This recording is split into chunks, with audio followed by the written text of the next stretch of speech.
Close enough to him in the first place. When's the wedding?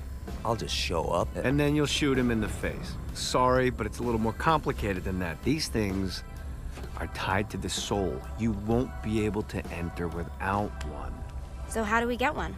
You get his attention. I know some places that are of particular value to the father of the bride. You hit those, you'll get your shot. Wait, why would Satan give out an invitation for destroying his stuff? Oh, he won't, but it should piss him off enough to get him to attack Johnny personally. Either the devil kills GAT and Ultor gets the construction contracts to rebuild what was destroyed, or Johnny kills Satan and I'll have to pay less taxes. It's pretty win-win. That's why you're helping us? To make more money in hell? Hell's what you make of it, sweetie. Works for me. What you got? All right. Satan had entrusted the day-to-day running of hell to 5 archdukes, and Dane knew how to find them all. But beyond that, not everyone in hell was content to go along with Satan's status quo. There were others who shared Dane's ambition for power, and the Ultor mogul knew that the key to unseating Satan lay in gaining their aid. But before Johnny set out to wage war against the Prince of Darkness, Dane had one final gift. An artifact that he had spent fortunes on. Lucifer's cracked halo. This holy relic granted Johnny the majestic wings of the Morning Star. However, he still needed help in learning how to use them.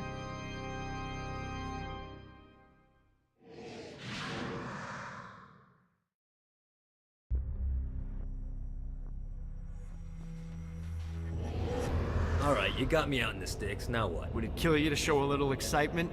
You're about to experience angelic flight, for Christ's sake. Dane. Someone needs a nap. Just collect some soul clusters and power up the halo. You'll be flying around in no time. Great. Now you should have just enough clusters to power up your halo.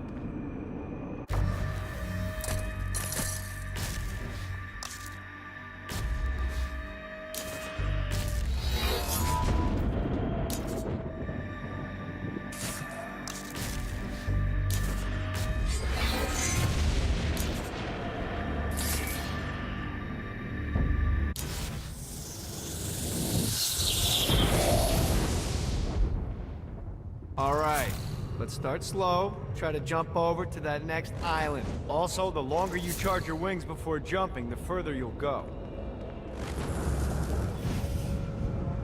Hey, you didn't fuck it up. Good job. Now get up that cliff. Don't worry, if something looks too high, just keep on jumping off the wall. Remember to charge your jumps if you want to get up the cliff faster. Now it's time to fly. You heard of crawling before walking? Well, in this case, you need to jump before you can fly. Launch yourself in the air with a jump, and then hold your wings out to glide to that next island. I put out some orbs to show you the path.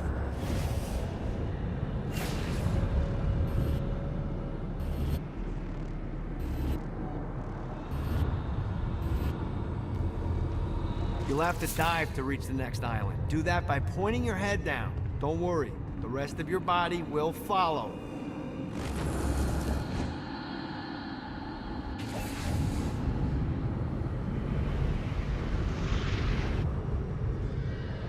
I put a shiny flap orb out in front of you. Collect the orb, and your wings will flap to gain speed.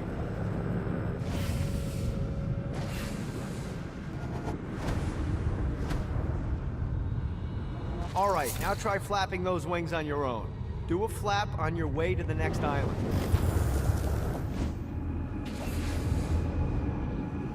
Woo! The exact opposite of diving is climbing. Climbing will slow you down and eventually cause you to stall. And trust me, stalling sucks. You can flap while gliding to gain additional speed. So the faster you're going, the higher you can fly. Now try to reach the island up there.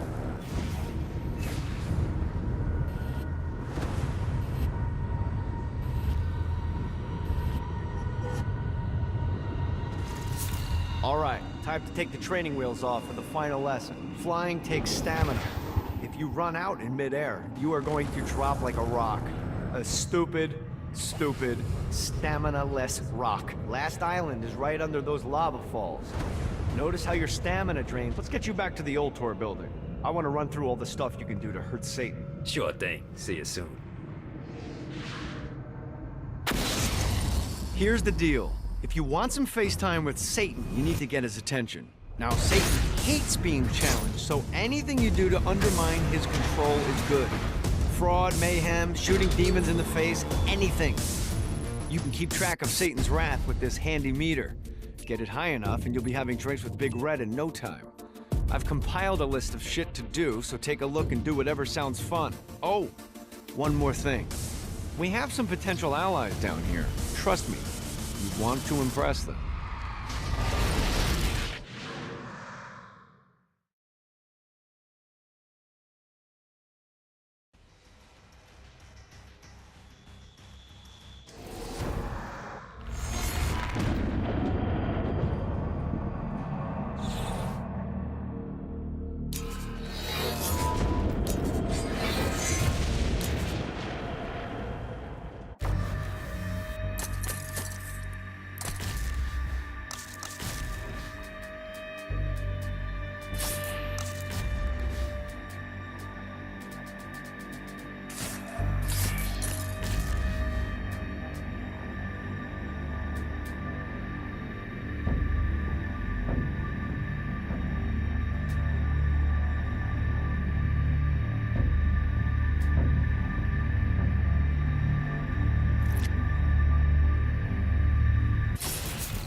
I hope there's not something ridiculous like 100 of these to find.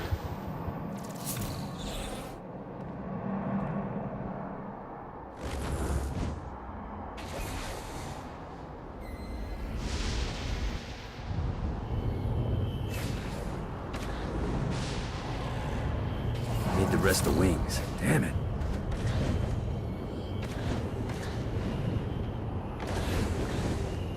Alright.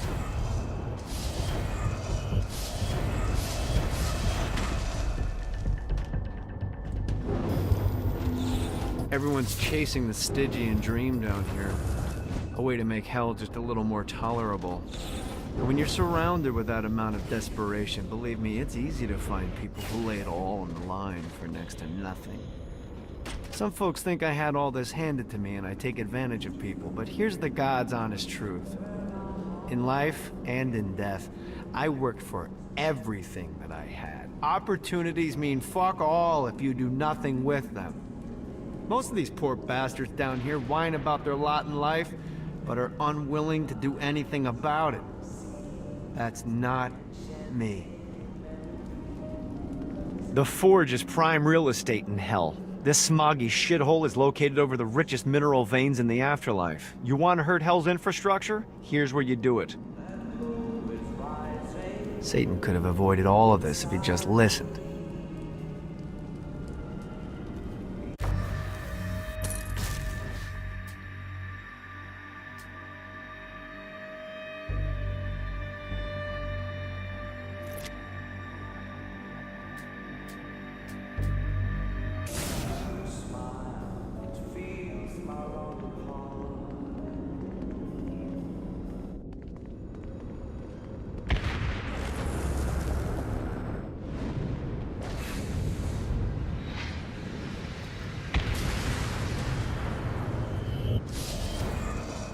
God, this feels good.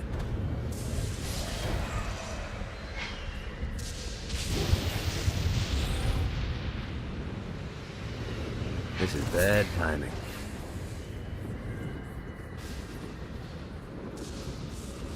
Note to self. Find a way to control lightning.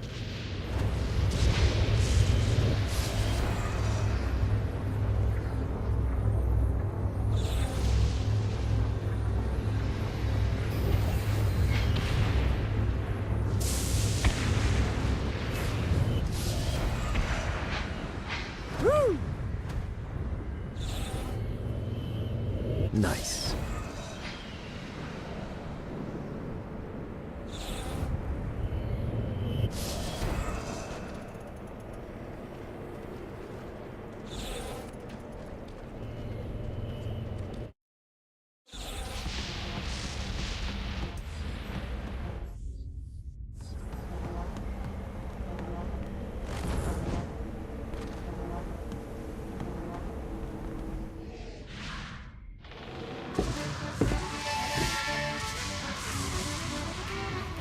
abandoned ship! We've been boarded! Get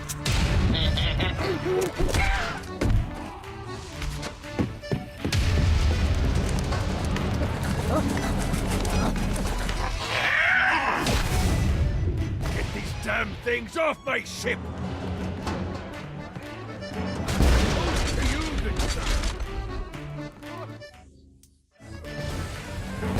Just like the old days.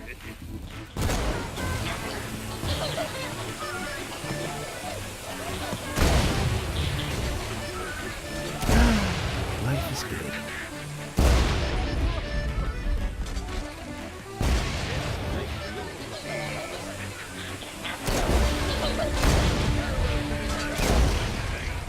I am the scourge of the seven seas.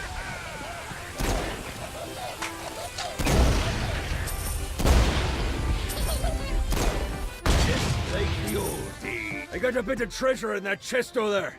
The weapon you find inside may help with our little imp problem.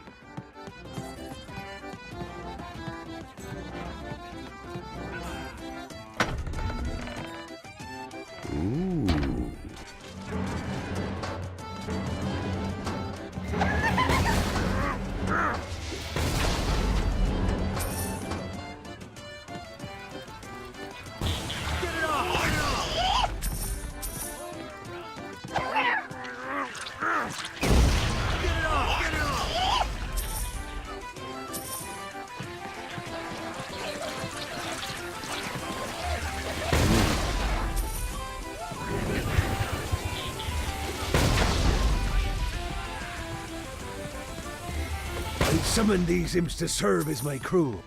I forgot what a handful they could be. Once aboard, they wouldn't listen to their captain.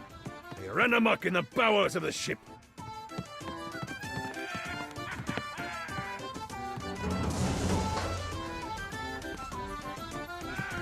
Fighting little bastard. Fantastic work.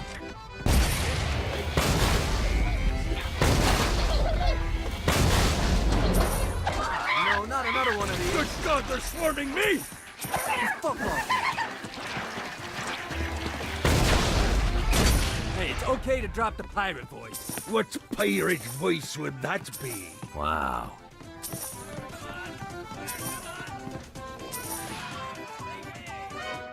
Zinyak's destruction of Earth had a profound impact on the afterlife. To heaven, it was a logistical nightmare. St. Peter's meticulous nature drove purgatory wait times to unbearable levels. Meanwhile, in hell, where souls in pain were used as currency, it created a new era of prosperity for the wickedly enterprising. This economic boon resulted in the coffers of hell to be overflowing, which in turn piqued the interest of the most notorious man that sailed the seven seas. Long had Blackbeard been a thorn in Satan's side, robbing tax collectors on a semi-regular basis. But the promise of an immeasurable fortune drove him to be even bolder. An arrangement was reached. Blackbeard would provide information on strategic targets in exchange for a share of the profit. Johnny, who was interested in murder, not money, happily agreed.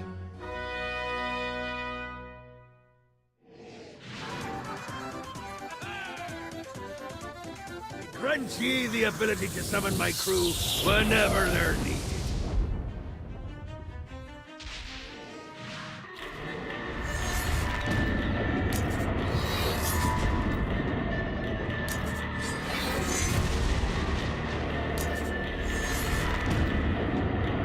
Cheers, which I suppose is... All right, matey. It's time for your lesson. Let's summon me favorite scurvy-riddled hellion, the Imp. Why don't you start off by summoning an imp to take out those enemies? There you go, matey. Now take down the other... Those little inkle biters are vicious. Now let's practice your aim. Take down the demons on the islands.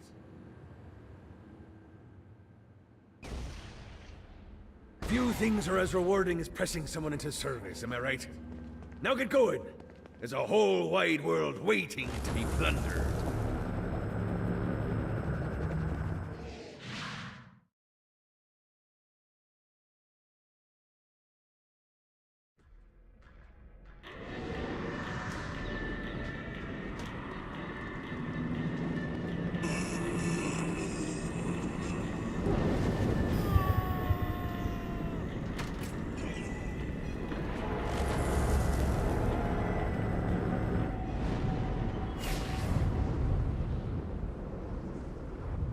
Gotta pick it up. I raided a Centerpol office and found information on where the President is being kept.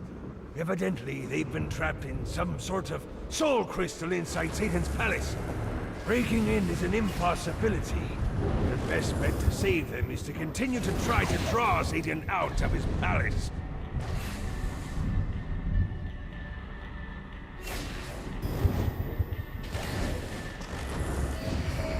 Gotta touch down.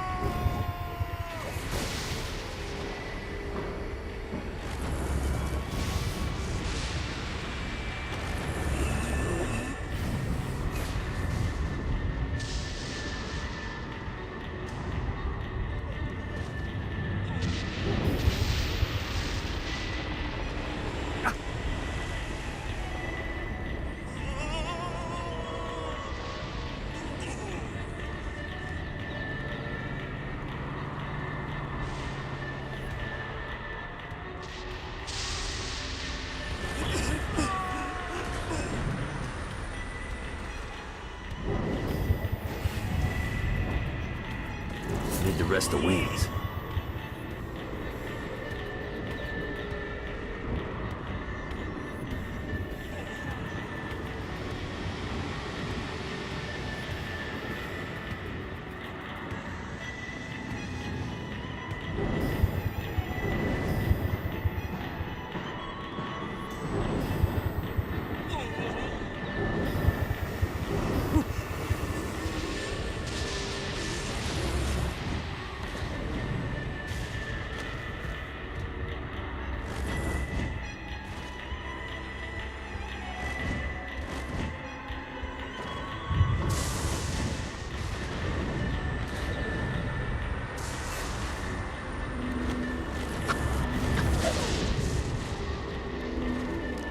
A Damned Soul's Orientation Guide, Chapter 13. The Den of Eternal Suffering. Don't let the official name scare you. This wonderful location serves as our entertainment district. Take in one of Shakespeare's passion plays. Enjoy a septuple way. Or maybe just settle down for a sinfully perfect hot cocoa. Here, you can find it all. Yes, these delights are oppressively expensive. I got word from Blackbeard that every island has a treasure chest hidden on it. What's in the chest? I don't know. I'm not a fucking pirate. What I do know is that if you want to get that thing open, you have to find 3 corresponding glyphs. Look on the bright side. Nothing's trying to kill you.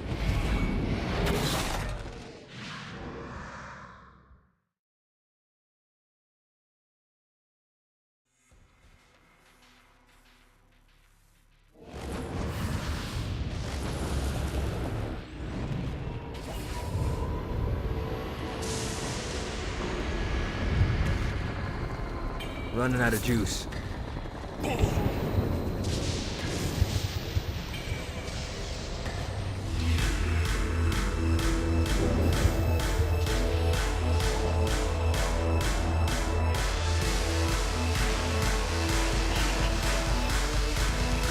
Lights up.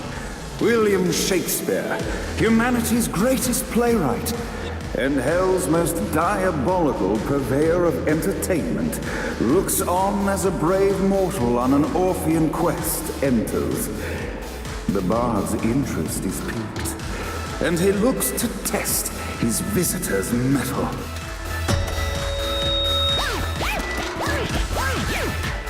The masked tragedies were used to enemies cowering as they approached. But soon they realized that they faced a foe with courage and nobility, traits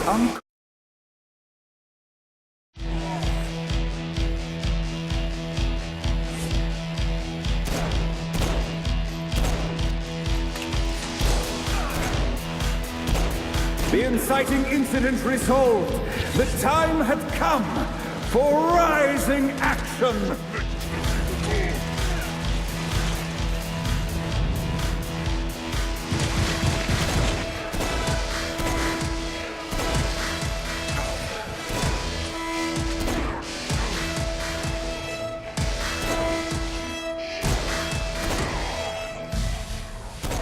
The battle raged on below, and as bullets and blood flew,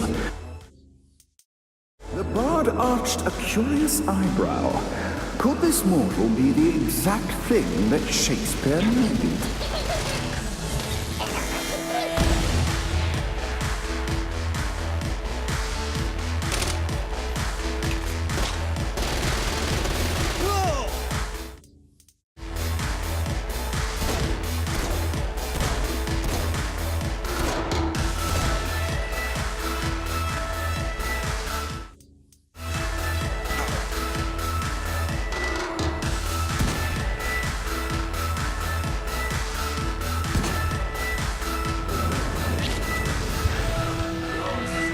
This battle's far from over. Arise! And now, Act 3!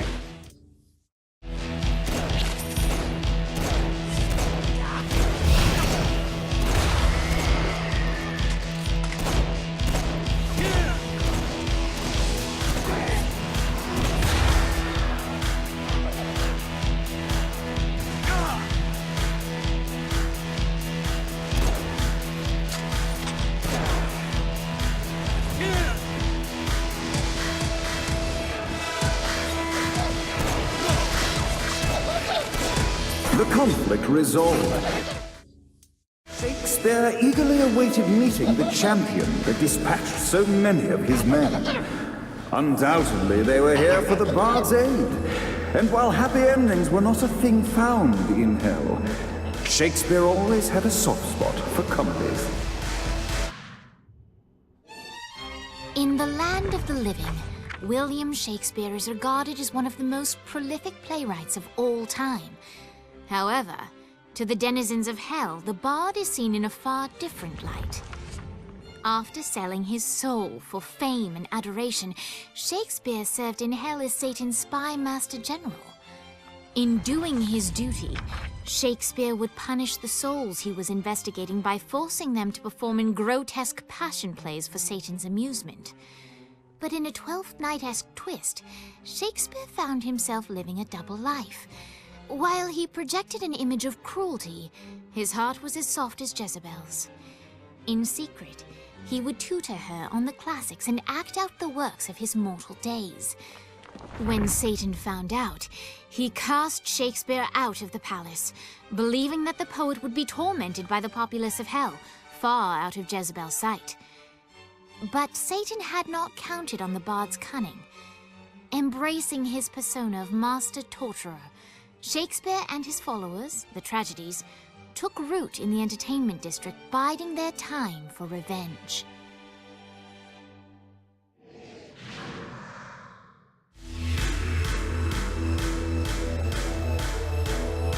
And so Shakespeare called forth the Deus Ex Machina to bestow our protagonist with the arcane power of Force Stomp.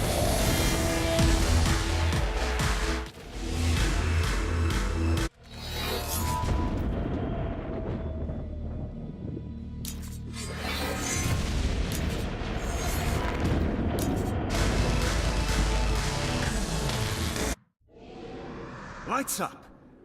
The mortal stands in the training grounds, eager to try out his new Force Stomp power on the group of demons in front of them. Die, interloper! Act 1, Scene 2, in which our protagonist kills more demons with Force Stomp. Act 2, in which our protagonist is greeted by foul imps.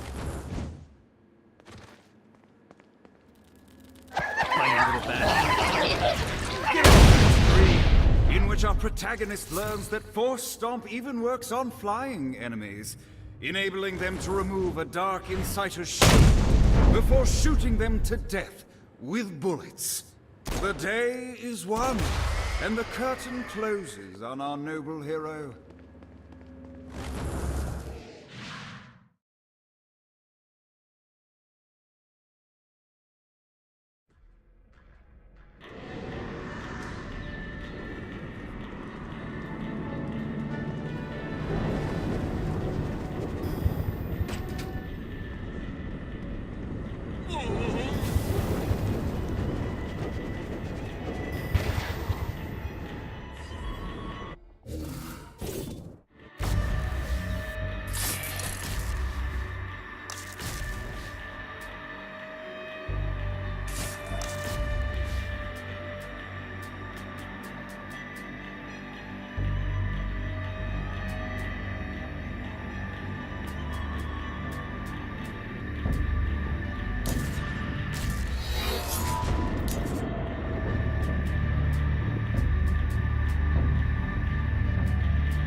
this feels good. Lost count on these things.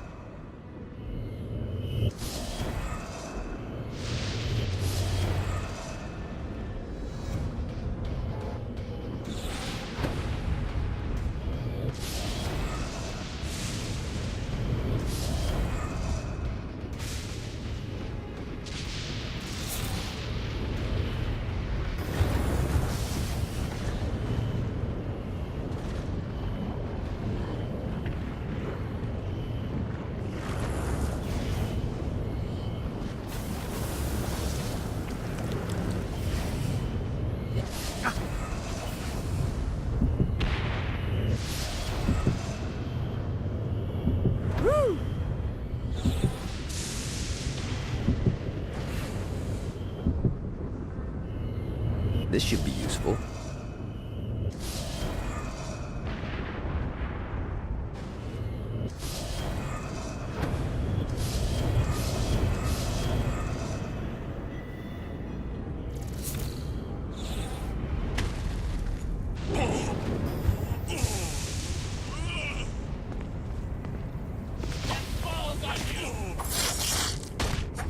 Keep it coming.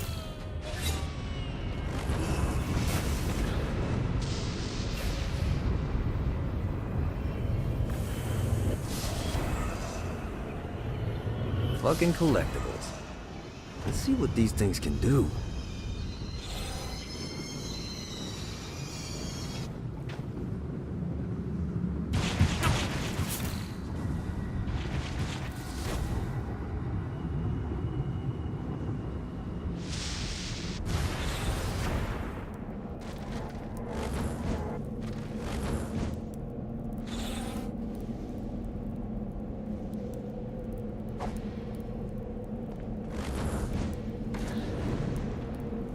Now that's a pretty impressive chunk of stone. Wonder how to turn it on.